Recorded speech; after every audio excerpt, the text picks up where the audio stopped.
No, I don't think so. It's not loud enough. They're going back to Australia. We need it louder. Does everybody want to see her?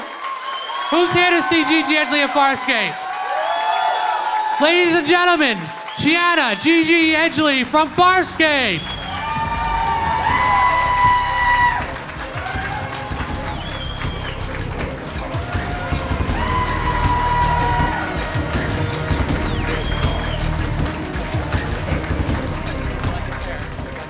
No, I definitely would not like a chair. What, to throw across the room? Hi guys, how you going? You having a good day? I had to bring my palm cards because I'm a little bit nervous. And I'm a little bit not quite sure, where the hell am I? And I see that you have survived Anthony Simcoe. I'm already losing the plot, it's all right, so you're just here.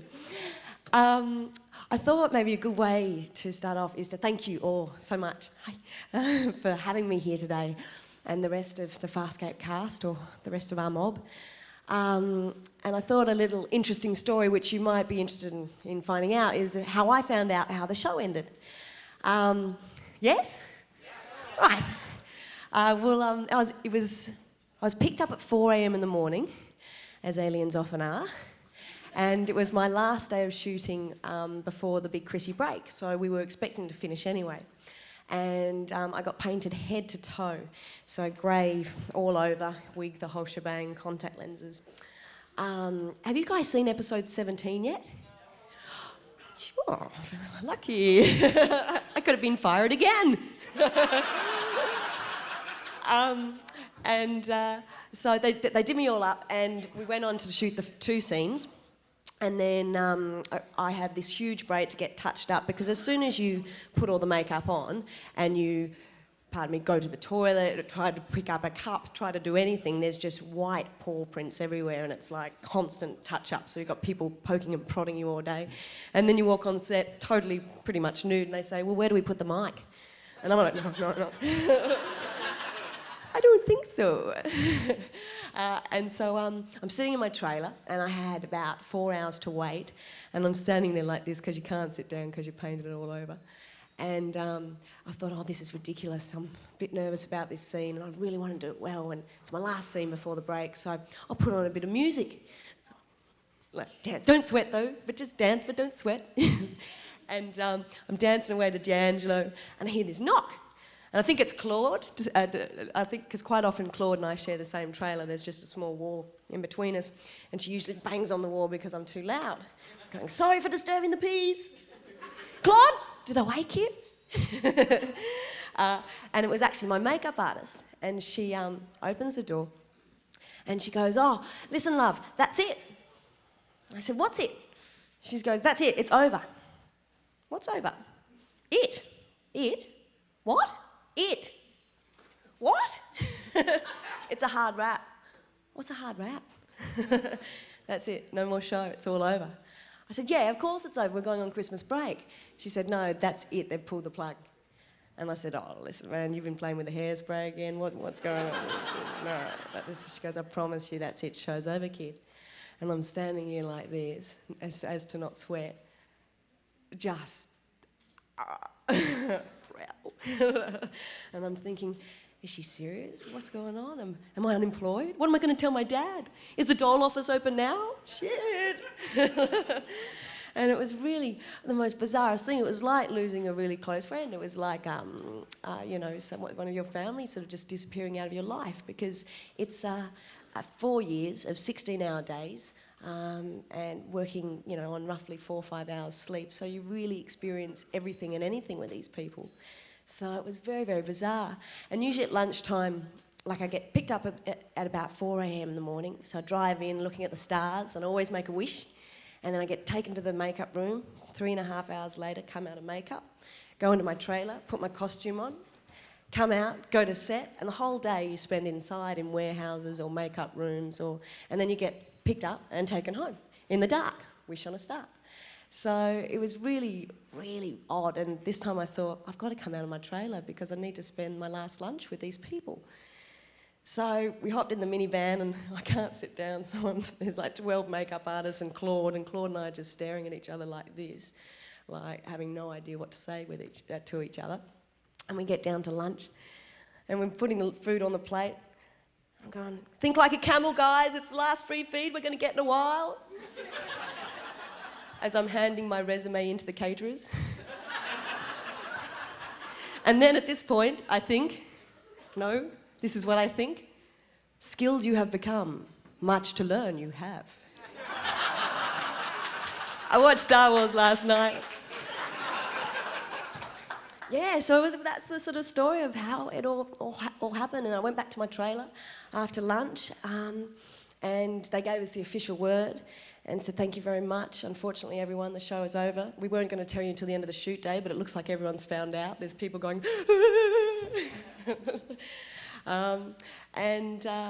It was quite odd because the last scene I had to shoot was quite an up scene and a happy and bizarre sort of alien sort of investigating bits on Earth and stuff, and it was really bizarre, and like these waves of tears just kept coming and they're going, Gigi, keep it together. Sorry. And I'm waiting my trailer to go on still, like hours have passed because everyone's so upset the day became a bit bumpy along the way. And Brian Henson came by because he was in town for the wrap party and to say hello and goodbye, and knocks on the door. I'm sitting there with a cigarette hanging out of my mouth, a nude white alien hanging out of a trailer. I looked at him and he just had tears welling up his eyes and it just went, go away, Brian. He said, you know, Gigi, I really wanted to say how sorry I am, and you know, it's going to be like losing like your family, and just take it day by day. And I'm going, I feel like I'm coming off drugs. I said, look, Brian, all I can say is to have spent one day on this set, to have even visited this set and this crew and this cast is an absolute blessing, let alone to have lived this dream for 4 years. And I've only got maybe 3-4 hours left with Chiana, and I want to play with her as best as I can, so I don't want to buy into the sad weirdness of it all. So if you could, please, as nicely as possible, go away. And I couldn't hug or touch him because it was like... Yeah, so that's the story of my last day at school. And the wrap party was pretty fun, but odd. And I think I was actually the only person kicked out of the wrap party. And David Kemper came down. Gigi, what are you doing? I said, I got kicked out of the party. Can I come back in now? And so he tried to get me back in, and they said, oh, look, there's only 3 minutes to go anyway, so just let us stay outside. I'm going, it's my rap party, I want to come back in. So it was great. I said, what are you going to do, fire me? Yeah, so, and since then I went down to Melbourne to do a puppetry and animatronics lecture with David and Andrew, and that was fantastic. I've done a little role on an Australian telly movie called Blackjack, which Ant would have talked about. And it was really funny because I went down to set and I saw him, and it was actually shooting in Chinatown, and he's sitting there eating chips, leaning on a bin with his belly hanging out. And I'm going, so Ant, when does the work start? This is it. I'm embracing, like, being not vain. What's new? So, and that was a girl that had spina bifida, so that was a really intense role, and I've spent about a month sort of researching and going to doctors and hanging out with some kids that live this every day, and it was a real eye-opener to living in the moment and being happy for everything that you have, which was great. And then been auditioning my little bum off for other stuff and coming over here to play with you guys.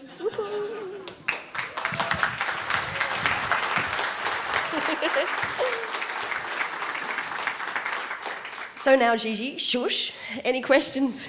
Hi. On the way back, are you going to stop in Los Angeles and audition for lots of stuff there? Well, it's a bit up in the air at the moment. I might be pulled back a bit early to start a series, but one moment it's definite, next moment it's not. So if I get a chance in LA, but I think it's right over Thanksgiving as well.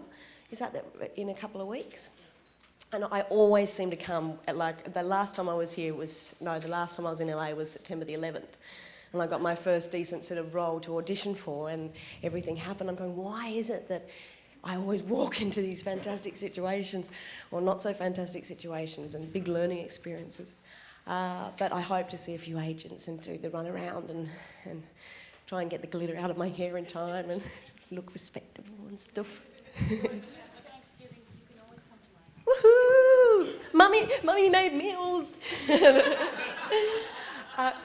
I'm unemployed now, so you can feed me as much as you like. You are invited. Good, I heard that.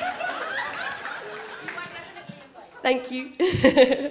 Hi. I love the way Chiana moves. It's nice and alien and interesting.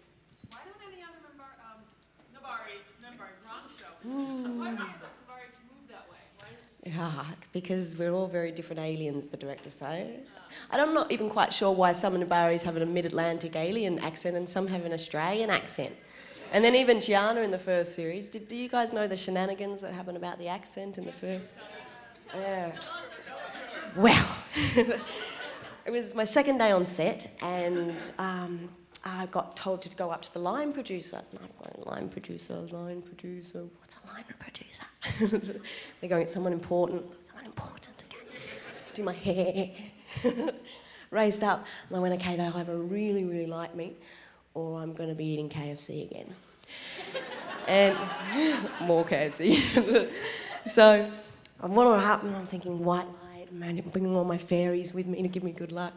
And I walk in shaking like a leaf, and they said, look, Gigi, we really like what you're doing, but you've done 2 days on the set. After about 7 auditions, makeup calls, fittings, optometry fittings, the whole shebang. But if you wouldn't mind, we want you to, because it's an Australian show, this is the Australian producer, we would like you to do it in Australian. What? I had no idea at this stage about the extensiveness of dubbing over an ADR.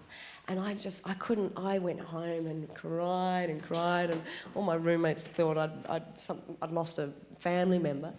And I said, they hate me, and I've got to now speak like this. And so I went from over all my pieces, and it's quite tricky because I break my script down a lot, and I pull it apart and put it together 10 different ways to see what makes me bubble. The voice is a huge part of your character. So I went back to set and I was practicing the next day in the makeup chair, and at this stage the makeup was still about 4 hours. So I did my voice warm up in the morning.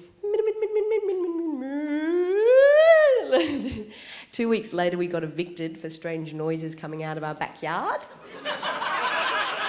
I went to my roommates, I don't know. How weird.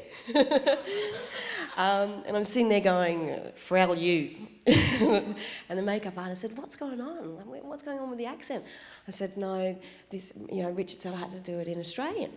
And she goes, oh, this is ridiculous. No, you can't do that. You've established your character. You've got to do it, mid-Atlantic-ish. So she trotted off to the American producer. The American producer comes down, what are you talking about? I said, well, they told me to do it in Australia. No, box stops here. This is what you do. Like, I get on the set like this, and Ben looks at me as I'm walking on. He's going, what is going on with this chick today? Fine.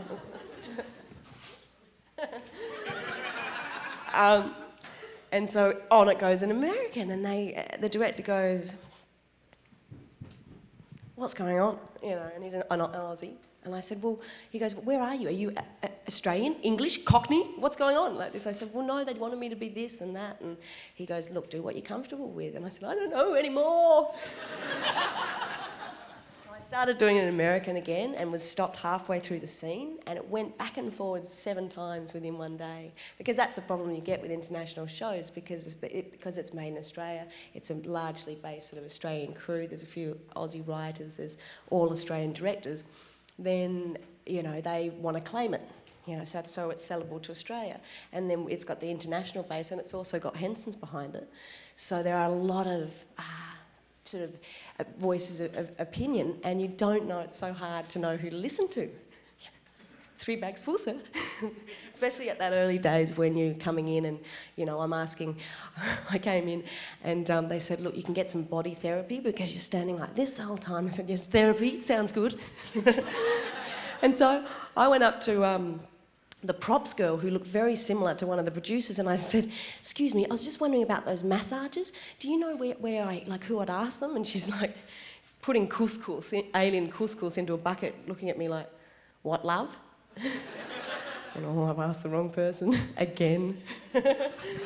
Yeah, so it was very, very different. And then when you have guest cast come on, a lot of people, I think that at the casting, like what I was told, is that you do a sort of a mid-Atlantic American, or I do believe sort of Cockney or quite well-spoken English. Sounds good, sounds well too. And because you can see, like, when Tammy came on the show and you notice it, like, you don't notice it until there's an Aussie accent stuck in there and it's quite fluent. And then you hear this coming out and you just sort of, something gets sort of drawn away in here. So when the Nabaris came on, it was quite hard. We had all this rehearsal time. In the rehearsals, they were American. In the rehearsals, because they explained, they justified Chiana being this, because a lot of the boys didn't know how to do that. Can't imagine why.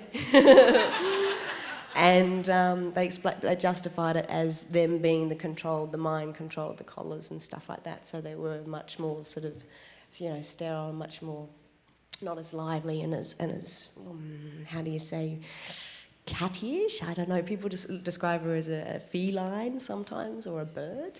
Tweet. So that's it, and it was very odd. I think they end up revoicing it a couple of times as well. Sometimes what they do, it's really bizarre, is you'll have an actor on set, and if their voice doesn't gel, they'll get them into ADR and they'll do her again or him again, and if it doesn't work, they'll just put some other voice over it. Nice.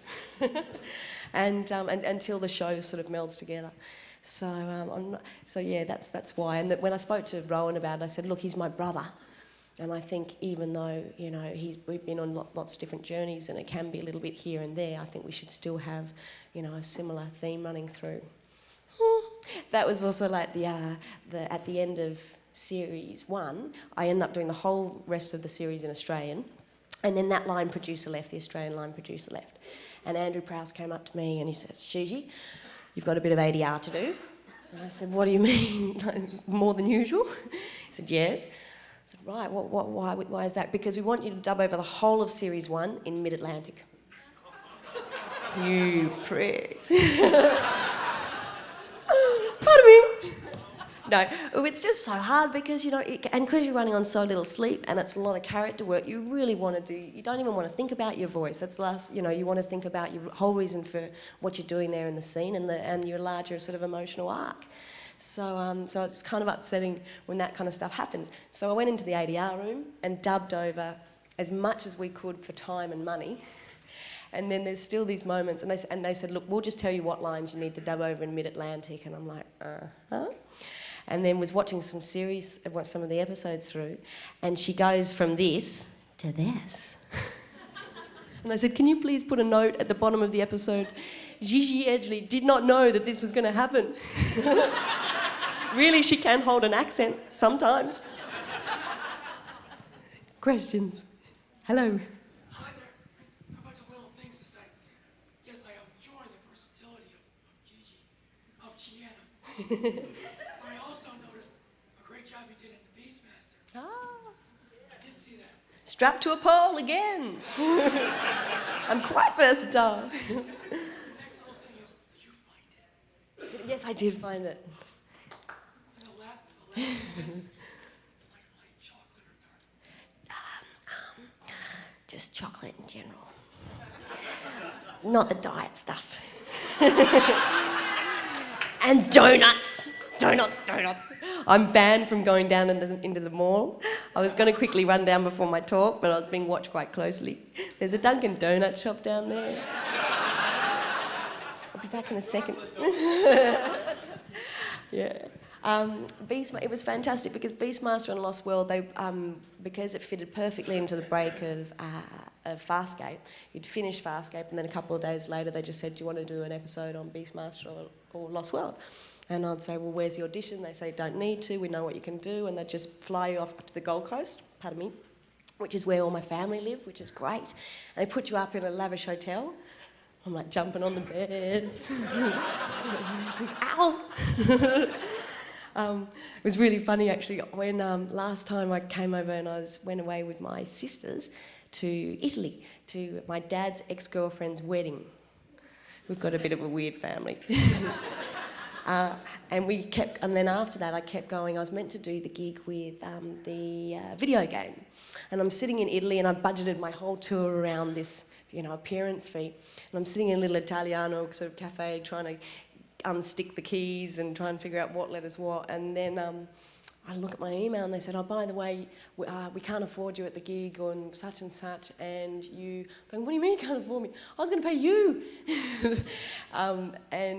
And so the gig's cancelled. I'd cancelled all my flights home because they were going to fly me from there back. And it was a real just... And this little Italiano man coming, hey, señorita. Hey. It was, sorry, that should be Bella. It was really, really weird. So then Sci-Fi said, oh, look, we can still get you to New York. If you fly yourself to New York, we can do some interviews with you. And then we can fly you home if you can do the other leg. And so I'm trying to work out all the dollars and went, Jesus, and I've never seen New York, let's go. So I get to New York from Italy, and it had been a bit of a trek, and as the plane's landing, I can feel my throat starting to go nuts. I'm going, no, I'm in New York, and sure enough, I've got some horrid disease of God knows what that I picked up somewhere from God knows where. And we get into Morgan's, I was staying at, and I look like this ramshackle mess with 20 bags that have traipsed through cobble streets of Italy and seen a bit of London, and they said, yes, miss.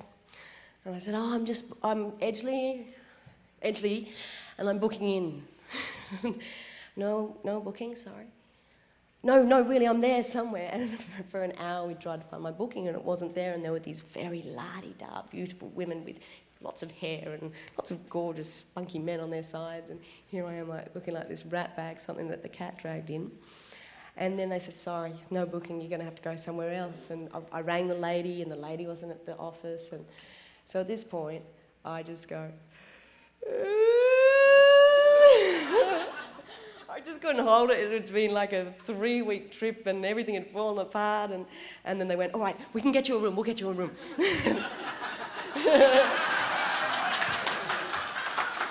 So it never works with policemen with me. So they put me up in this room, and very, very, very cold though, very, very, have not much to say to me at all. So I get up to the room and I'm so happy that I'm just lie down. And then 2 minutes later the phone rings and they say, oh, we're very sorry, Miss Edgley. We actually mucked it up, you did have a booking. The other person booked you in, and we'd like to upgrade you. Well, I don't want to be upgraded.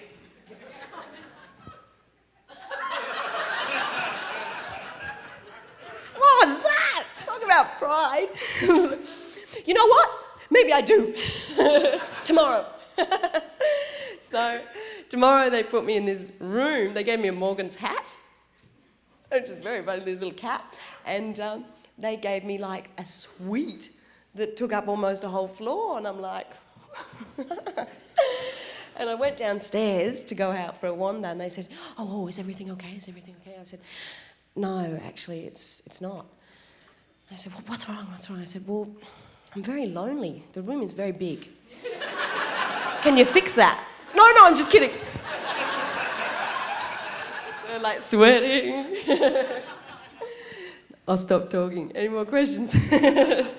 On the DVD, there's a clip of you talking about your action figure. How does it feel to have it? Bizarre, weird, fantastic. I gave one to my boyfriend, and he gave it to his little niece for her birthday. And she rang up and she said, thank you very much for the doll, Uncle Jay. And then his brother got on the line and said, she loves it so much, she's even eaten its hands. I said, I think that's a limited edition. was very bizarre because when I got interviewed about the doll, I was absolutely blown away, and they rang me up to ask how tall you are, and I'm going, you know that Gucci model? That tall. And they said, and what bra size? I said, Z. And they said, geez, I don't think it comes, you can get it in a Z. And I said, I wouldn't know, I've never worn a bra.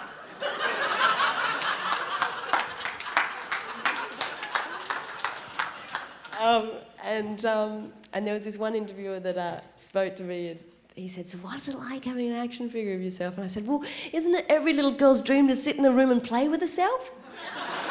I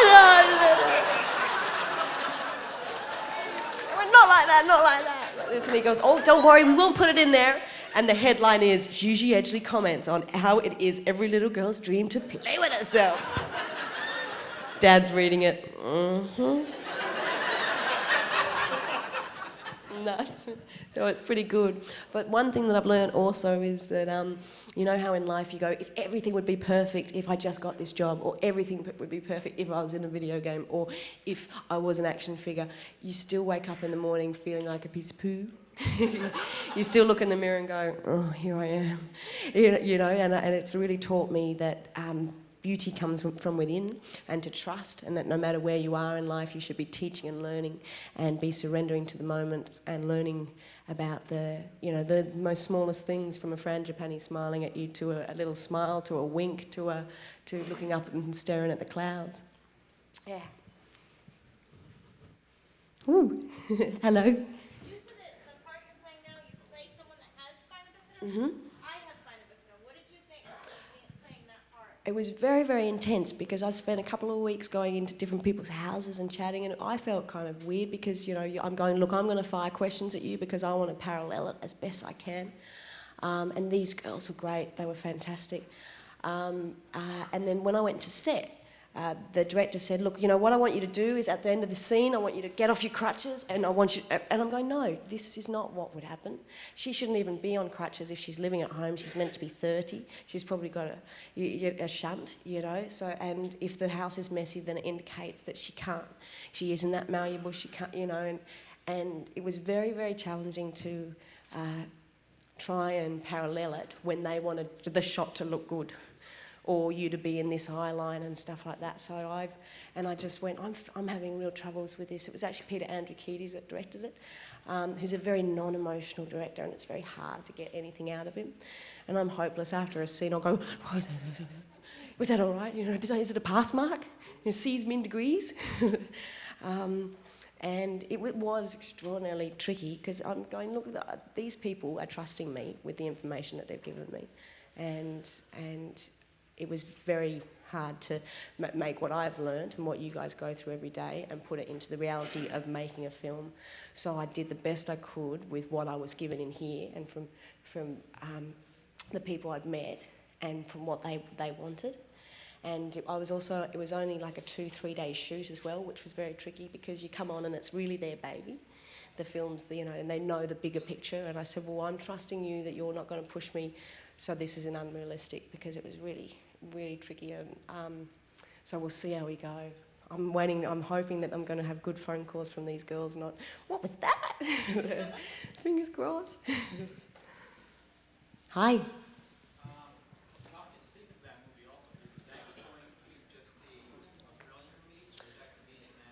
I'm not quite sure. It's an Australian telly movie, but because it's got Ant and me and a couple of other people, I'm sure you'll be able to do the DVD thing, but I'm not quite sure. If it was, pardon me, a film, it'd have a better chance of getting over here, but because it's only an Australian telly movie, but it is on Channel 10, I think, so it should hopefully reach your world. Blackjack, it's called. Ooh. Hi. They like Rigel.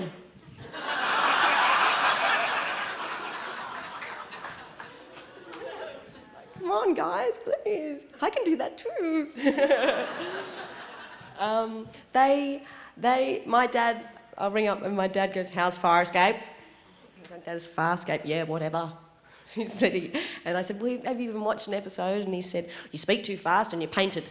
How am I meant to expect to see who you are? Thanks, Dad. Love you, Dad. My little brother is blown away by it. He loves it and he gets on the net all the time and he's getting at that age. He's sort of 15, 16 and he's now getting at that age where I'm not the cool sister anymore unless I take him to the bottle-o. And he, as you know, I was ringing him up and I told him about it, and in the early days he'd be quite open about how excited he was about it. And then I was telling some guys last night that Mum said he saw an episode and he was running around the house with a broomstick pretending it was a gun. And at that stage it flipped me out a bit because my mum's a bit of a hippie and I got a bit upset at that. And so I went to the directors and said, look, as much fighting as I can do hands-on, hand-to-hand combat, I would much prefer that than to do gunfighting and stuff. So then I went and did about 2 years of Thai boxing and kickboxing and stuff. But it's so hard because I end up at some points waking up at 2:33 in the morning to try and fit it in before getting picked up at 4. And it's like, isn't it? Like my huge trainer's going. So, but they're quite happy about it. My sisters thinks it's an absolute bore. When they came to set and they saw me in a scene with Rigel, and they went action, and Rigel talked, and my sister went, "Oh my God, he's talking!" Sorry. Who is this girl with? I don't know. And so, and Mum thinks it's great. Mum. I've moved to Sydney and I hadn't had a job for about a month or two. I did a little role on Water Rats and a mini-series called Day of the Roses, and that was about a ballerina that was caught in a train crash, and it's a Granville train disaster. It's one of the tragedies in Australia. The train was coming down from the Blue Mountains, and it's a true story. And the tracks weren't changed, and it crashed, and a huge bridge fell on top of it. And I played this girl who is still alive today, and she's a ballerina, and all she ever wanted to do was dance. And she was caught under the train for 7 to 9 hours, and now she uses calipers to walk. And that was really intense too, sort of studying a woman like that. And she wouldn't let me talk to her as well. She said, "You can have my story, but I don't want to meet the girl. I'll give you as much information that she can read." And so that was really, really intense to try and give it, parallel. And that was really weird because I was in university at the time, and a casting director came in to talk to us, Susie Maisels, and she said, "Oh, look, I'm casting for a mini-series at the moment called Day of the Roses, the Granville train disaster. You go in for bit parts," which is 50 or less words. Just wandered in one day and went for the reading. And they said, "Oh, do you want to stick around to read?" And I said, "Yeah, sure." So I stuck around. I hope I don't miss my next class. I stuck around, and they gave me this scene, and it was about this girl who couldn't dance again. And the words was something like, "I don't need your rotten crutches. I'll dance again. I'll show you all."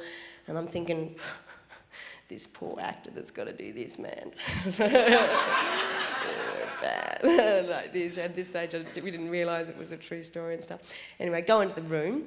And they said, "Are you ready? Do you feel comfortable?" I said, "Yeah, I'm ready to read." And I thought I was on the other side of the camera. So I'm standing behind the camera and they're looking at me and I'm looking at them. Like this, and they're going, "Would you..." Oh. And went, and tried to think of the best, my strongest choice I could have in my heart at that point to get close to what this girl could possibly be going through, to lift these very plastic words off the page and make them reality. And 2 days later they said, "You've got the supporting role." And that was fantastic, and that's how my agent found me. And I was still in university. I hadn't finished off my my actual degree yet, so I was doing my uni and the series at the same time. And then from that, this other little 2-person play, Kill Everything You Love, came out of it, which was really intense. But as I'll get back to, when my mum found out I got the audition for Farscape, she said, "Oh, Gigi, I know you're absolutely going to get this role. I just know it." I said, "Why, Mum?" She goes, "Because you've gone up with aliens all your life." "Thanks, Mum, white light me." She goes, "I am."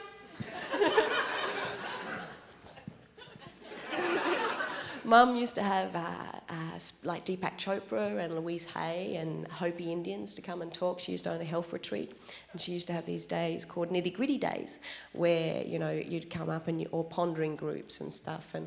and we'd do sweat lodges, and I'd rock up at school and be exhausted, and they'd go, Gigi, what's wrong? Like this, and I said, I dance from dusk till dawn with the Hopi Indians. And they went, go to the counsellor, stop these lies. And then on other occasions it would be, Gigi? I'm like, yes. What's wrong? And I said, Mum made me go looking for aliens again. Counsellor. And I'd tell, I was in a private girls' school, and I'd tell everyone that aliens are quite true, and we go hunting for them all the time. Mum goes with the water sticks, watching out for snakes and God knows what. And she said, you know, like she would literally come into my room, wake me up, and I was like 12, 13 at this time. And she's going, Gigi, they're here. Who's here, Mum? The aliens. I'm like, no, I don't want to go again, no. I haven't done my maths assignment, come on. So off we'd trek. And so I had a fantastic upbringing. My family was very open-minded. My dad was he was quite a well-known entrepreneur in Australia. So I got to meet amazing people on that side of town. And they've been separated since they started breaking up when I was about 3, and they're still sort of breaking up. I think they're only separated still, but they're best of mates now. So I've learned a lot through that, and one of the best things I've learned too is to use what you think are negative experiences to channel into your work, into your passion, and use them as positive, beautiful experiences. So I've been a very lucky little lass. Yes? Oh, sorry.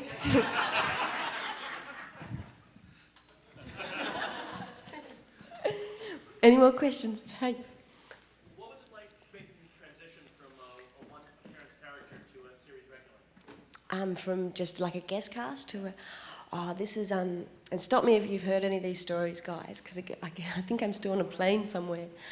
It was very, very odd. I was only up for a guest cast. Even then I had no idea what the show was. I fell in love. I grew up with Dark Crystal and the Labyrinth and fairies and the Phantasmagorical. Whee, see, look at my wings. And when it was my third day after all the accent stuff was going on, and David Kemper was in LA, and he said, I want to speak to the Edgley girl. And so a message came down to set.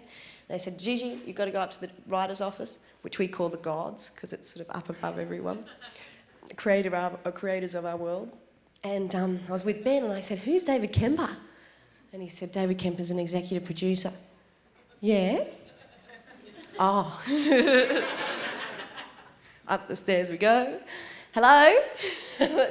He goes, you know, Gigi, I have no idea what you're doing, but keep doing it, and you might stick in the uncharted territories a little longer. I'm like, thanks, bye. And here we are. And at the wrap party of Series 1, we were having a few drinks and stuff, and I'd gotten to know him by then, and he said, you know that bullet that skimmed your arm in 15? He said, that was meant to get you. And I went, oh, I'm going to get another drink. Easy as that. Yeah, and it's been fantastic. I've been so blessed. It's been so amazing. I graduated with 9. I think that my acting class started with 14, and they culled us down to 9. And I think one of the guys is doing a bit of a theatre work, and one of the other girls is doing very odd now and then sort of series work, and that's sort of it out of us 9. So it's interesting to see where everyone sort of leads. And a lot of the kids have decided that it's not their passion anymore, and they're doing other stuff. So I said, I don't know, I've been too busy living in space, and I feel great. Hello. You move, or Chiana moves like a dancer, and it's obvious you do too. What is your dance background? Wow. Other than Well, I studied for 7 years just ballet, and after about 6 years I started getting really pissy with it because I was always the uncoordinated one, and I could never quite get into the splits. My teacher would, I'm like, I don't want to do it anymore. And I was always the boy. with the violin that went like this across the stage. I just went, I don't know, what's going on? And my mum, you know how you have these stage mums that make all the beautiful costumes and stuff. And my mum was too busy going God knows what to sort of make me cozies. So and we were also guinea pigs because she's a naturopath. Every time we got a flu, she'd wrap us up in cod liver oil and garlic and Glad wrap. And then we'd sit at school and everyone would know and would sit near me. And all these costumes that she sort of tacked together would fall half, off on stage. And I went to Mum and going, Mum, I don't want to do ballet anymore. And she goes, oh, you're still doing ballet? So that was my big ballet career. And in my last few years of ballet, I did a bit of jazz and I did tap for like 2 classes. And the teacher just went, and I was like, oh. And then when I got into university, just in spare time and to make a bit of cash through donations and stuff, you try everything and anything. And my dad brings out a lot of circuses, and I've always had a fascination about flying. And I did a bit of trapeze work, and I'd hook up these dodgy old ropes to my frangipani tree in the backyard. And it was really pretty because when you did a big twirl, all the frangipanis, then I'd pick them up and put them in the house. And then you'd do an odd show here and there and stuff with body paint and God knows what. And then got into fire twirling as well in university. And that was fantastic. It's a great form of sort of meditation in a way and a good form to balance yourself. Because if you're too aggressive with it, you knock yourself flat. And then if you're not, you don't have it balanced enough, then you don't have enough momentum to sort of get any kind of motion going. So, that's sort of where my training came in. That when I went into the audition, I had no idea the extent of the makeup or the costuming and how many amazing things you'd be blessed with. So I went into Andrew Prowse and I said, look, I know she's an alien, so, what do you want me to do? Who? He said, I just want to see if you can act. Shit. Frell. So and I was doing this audition the other day, and halfway through it I went, Frell you! And then everyone just looked and went, what is this girl on? Excuse me? And that happened in Lost World as well. I'm like running through the forest as a savage and went, oh, excuse me. It's the alien in me. And then the first day I was on set, got picked up about 4. The makeup was 5 hours on the first day-ish, and they said, I'm so nervous, so nervous. I'm sweating, and they're going, don't sweat. I'm going, sorry, don't sweat. And they said, look, you can go on lunch. We went on lunch, and I was so embarrassed because I didn't know anyone. I felt like the new kid. I'm walking in like the, I'm so sorry, trying to eat, and you can't eat because it just goes everywhere. Don't, whatever you do, eat in front of your makeup artist. You're going to get in trouble, especially not spaghetti. And my makeup artist always used to say, I can tell you've had a good lunch. There's like no lips. I had barely any chin left. Gigi. And then I went back and waited in my room, and they said, thank you very much, Miss Edgley, you can go home. And I said, well, I haven't done anything. Well, am I fired? They said, well, actually, no, we've blown up part of the set you're using. So, you can come back on Monday and we'll do the scene then. And I'm like, oh, welcome to the uncharted territories. Any more questions? Hi. Did you have problems with the makeup? Physical problems? Not really. I had a very touchy-feely person, and the first episode we didn't have any gloves. And I felt like a leper. You'd go like this to someone and they'd go, just like, sorry. Stand very still in a corner. But it was very hard doing intimate scenes, love scenes, fight scenes, any scene. Because you only get 1 or 2 goes at it. Because as soon as you go in for a kiss or, you get really worked up and you get a mark, it's like the makeup artists go into cardiac arrest. Crying scenes are really hard too, because usually I use my headphones and prepare off set, and my makeup artist used to get so grumpy at me because I'd be there and just working it up, just going, "Are you crying? Are you crying? I'll make you cry. Don't you cry!" Because as soon as you get a tear, you go down to skin. So it's really hard, and you just had to try and put those things early on, those scenes right at the top of the day. But it was, pardon me, quite amazing because the first time Chiana actually cried, it was black. I thought, wow, that's really beautiful. Black tears for an Mbari girl. Because there's so much crap on your eyes, so much mascara and God knows what, that the tears were coming out black. And that was the only black tear. From then on, they decided they weren't going to put eyeliner down the bottom so that I wouldn't ruin the makeup. I'm going, but isn't it good, like black tears? It's really alien and no. Yeah, so it was such a great job for discipline because you knew you only had one or two decent goes at getting it right, and then it's in the bag, and if it's not good and if they don't have enough time, they just move it right along, and it's kind of devastating sometimes, but you learn just to go, okay, well the next scene I'm going to absolutely floor, and you try and do it the best you can, and it's like making a feature film during a day. It's like aliens passing out left, right and centre because there's very little aircon in the warehouses in the later days, and and lights blowing up and crew missing, and it's like, can we start? I'm ready. Yeah, phenomenal. And it was also fantastic. You had a huge chance of, like, you had a lot of will. I mean, a lot of, like in the instance where they invented Neri, David Kemper said, you're going to have a brother. No, a sister. And I said, oh, great, right. And he goes, look, here's a rough scene. Take it home and check it out. So I was sitting there and I was working on it and nothing was coming up. It was meant to be quite tragic and I was trying everything. My roommate kept knocking on my door going, what are you doing? Going, go away.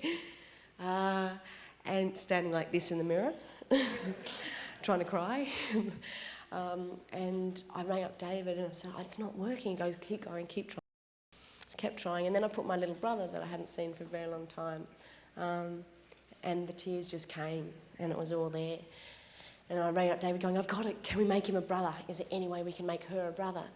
And he said, well, you know what, we haven't established anything yet, so sure. So it was fantastic in that instance. If all the actors got onto set, and the scene didn't feel right in our bellies, we'd fool around till it did for as much time as we could. The cliffhanger was extraordinary because we were finding out that it was it, and we really wanted to give it our all, and sometimes you're too busy focusing on being the best than just being the best. Sometimes you just got to surrender to it and just go moment to moment and jump in, as opposed to going, but if we did this, no, just what is my motive in the scene, what am I, and hopefully everyone's will align, and then you have this beautiful, I was about to say menage a trois, where did that come from? Montage. Ooh, what kind of motion am I working on? Scuzzy. New question? Hi. What's the favorite part of the Chiana character for you? She's brave. I'm not so brave. As soon as you get this outfit and like I was really weird. I was speaking to Virginia Hay and I said, you know what? I think I'm having a bit of an identity crisis. She goes, same. And then we figured it out. It's because you wake up in the morning, you jump in the shower, you brush your hair, if that, jump in a car, you're an alien. You're an alien till you come home, or just before you come home, you've already had your shower, you have a bite to eat, look at your script, go to bed. And for 4 years, you see yourself as this creature with bosoms and cheekbones and these beautiful dark eyes, and it gets quite scary because I'm thinking, this alien's a bit of all right. And you go on your holidays and you go, where did everything go? Yeah, I know, I forgot what the question was. Oh, what? And she can remember stuff? Yeah, and it is, and on that, and Simcoe taught me one beautiful thing as well, is that he said, you know what, you get a lot for free on this show. You get blessed with so many things like the makeup, the wardrobe, the lighting, the other creatures that you work with. Because I do a lot of method, if you go into the scene and you're on quite a lot of sleep, quite sleep deprived, and you're living on a spaceship 16 hours a day, and you've got these amazing creatures to work off and these amazing sets. So it's just like this fantastic playground. Yeah. Ooh. Hello. It sounds like you really enjoyed working with the puppets. Was it easy? Was it hard? What kind of adjustments did it take to get to learn to act against puppets? It was very bizarre because I think I had my first scene with Rigel on the second, third day, and you go in there and there's this bit of rubber to start off with because you're not connected to it, and he looks a bit weird. And I'm going, is that a frog or a slug or what's going on here? This and that. All the Henson's representatives go. So I'm there and I'm trying to do the scene and I went, I feel like I'm doing something off Neighbours. What is going on? Why can't I connect? And then I went, look at those eyes. If I look into those eyes, there is that person. There's Rigel. And it's very tricky too because you've got about 6 puppeteers in between your legs. So, excuse me. But by the end of the scene, it was the first scene where she goes toad, you know, and she jumps and she says, I'll push this such and such down to your colon. And was at that stage the voice was coming from the guy that was handling it underneath, so it was quite easy as well in that aspect. During the second series, it changed from the voice coming off side of set. So Rigel would be here, we'd be doing the scene with Rige, and then his voice would come, and his voice comes over here, and you go, what? And he's still standing there. I'm going, oh, what? It's so odd. But after the ends of the scenes with Pilot and Rigel and stuff, I'd be going to them, what did you think? Sorry, what did you think? And the puppeteer's going, yeah, thanks. But there was a really weird instance with Pilot. Don't know whether Ant or if you've spoken to Lana yet today, but we were shooting this scene. I was working on B unit and we're shooting in the next warehouse and to A unit, and we're halfway through the scene stops and they just, you know, one of the grips comes on and goes, oh, I just want to let you know that there's a fire next door, but just keep working. And we were, okay. So we're in space and we're working and we're aliens and comes back in.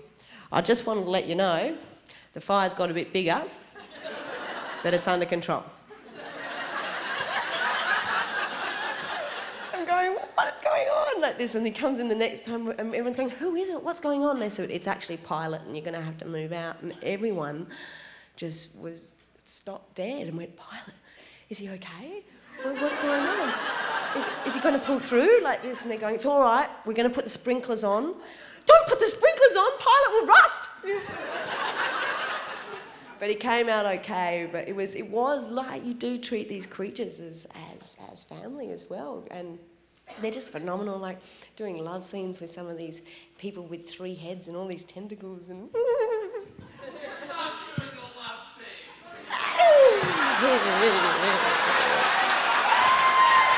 Morning. I did it. It's only true if I made it up, Ant. Any more questions? Hi.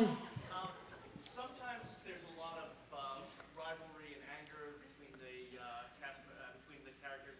Sometimes they're getting along more like a family. Which way do you? It's very method. No. Which way do you think it plays better? I think you need variety, and now I'm more nervous because this boy's around. Oh, I'm having a hottie. I think you need variety in your show, and I think whatever it is, one thing that I have learned is to serve the bigger picture and to tell your audience a story. A lot of times we'll be going, my character wouldn't do this, and what's my motivation? And then you just go, pardon me, but for all that, you know, we are here to if it fits in with the bigger picture. It depends really on the arc of the whole series, and it was getting very tricky at a time. Sometimes we'd be working with literally scenes getting amended on the day. We'll be halfway through shooting a scene and they'd come, no, sorry, we've amended that bit, like this, or you'd go in for a read-through. And I'm reading a different scene to everyone else going, guys, I don't think I got that amendment. There's a scene in the cliffhanger, actually, and I got to set and I had this love scene with this amazing animatronic head that sort of, and it had a body on it too, but this like almost like a horse's head that comes out, and I'm going, them things you can do with that, this is going to be great. So I'd thought up all these things in the makeup chair. I went out to go get a coffee, and just before we go on to shoot it, the puppeteers came up. They said, "Oh, it's a shame they scrapped that scene, isn't it?" What? No, it's a fight scene now. Right, like this, and they changed this love scene into a fight scene, and I'm going, has anyone got amendments? Getting my amendments of the makeup artist that's coming in to do guest daily. You know, it was quite bizarre. I don't know, I think it's good to have friction. I think it's also very good not to have the girls bitching at each other the whole time. I think one of the reasons why there was always a lot of friction between the girls, like Claude and I would constantly be trying to find or tweak scenes to make them, yes, venomous, but not so in your face, you know. And I think also we got a note after series 3 that the series was getting very misogynist. So I'm going, well, there's guns and there's guys and there's aliens. I mean, Jesus. And they, so we tried to retweak as best as we could. I did this scene with Tammy that was actually meant to be a huge fight scene, and we turned it into kind of a love scene. That never actually made it. Can't imagine why. So yeah, I think that there definitely needs to be friction, and I think it needs to be things that it has to have emotional substance that the audience can connect with, because that's what makes us real, or human, or alien. As the series went on, you get a bit more say. It's also quite tricky because when I'm on, I'm really up for a challenge. So whatever's in the script, I just there's very little time to sort of fool around because you're doing so many eps and stuff. Pardon me, at the same time. So when I got a script, and if I felt a bit, so something didn't sit right and stuff, I'd still try and make it work for me, because I went, okay, it's a challenge, let's try it. But the stuff with Dargo and his son was really hard. I was so upset. I marched up there. It was the first time I've ever done this. I went, David, what are you doing to me? Do you want everybody to hate Chiana? Like this. And they went, listen, Gigi, we want Chi, not Chi. Okay. It's tricky in that sense, and then sometimes if you tweak your role too much, then it will affect other people. So you've got to make sure the other actors are cool with it and stuff. And but along the way, you do have a fair bit of say, and you do get to fool around and tweak, as long as everyone else is sort of happy with it too. But that was a weird one. When I watched the confrontation scene of that, there's lots of scenes where I'll be lying in bed trying to get to sleep, and I would have had trouble with this scene and going, what's going on? Why couldn't I knock it on the head? And I'll wake up in the middle of the night and go, oh, that's it. And then I'll go to Andrew Prowse. Andrew, I've got it. Can we reshoot? You know, so you try and put it into other scenes or other bits and pieces. The last scene I did is in Ep 17, and I think that's when I found Chiana. It was like, I've always felt quite close to Chi. I said in one of these interviews that I sort of sit on set and wait for her to come and ask me to dance, and I just try and keep up with her. Because she is a total person of her own. There's very much difference between her and I, and lots of interviewers will look at me as me and all my sub-personalities. But I find no better way to describe it. She is a different entity, and she calls upon me when she sort of feels necessary. Hopefully it's in between these 16-hour days, not at home. Am I fired again? Thank you, guys. Have a good night, day.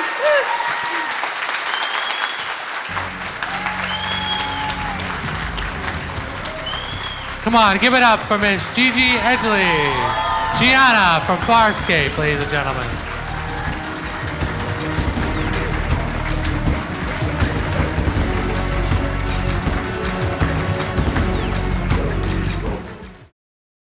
I know when I first put in the chat after you joined the show, everybody kept saying, you know, it's really hard. I'm like, not hard. Oh, they use that, what is that here? Yeah. No, these little. I'll send up here, we'll bring it up. All people. No, that's too 3D. Gigi and Jay will learn CD for them? For them? Yeah. Do you want any of the ones that you just took of the two of you printed for this afternoon? Yeah, absolutely. That'd be great. I mean, if you can. Because otherwise we can make sure that we give them to you on CD and then you can have them printed anywhere else. Look into my eyes.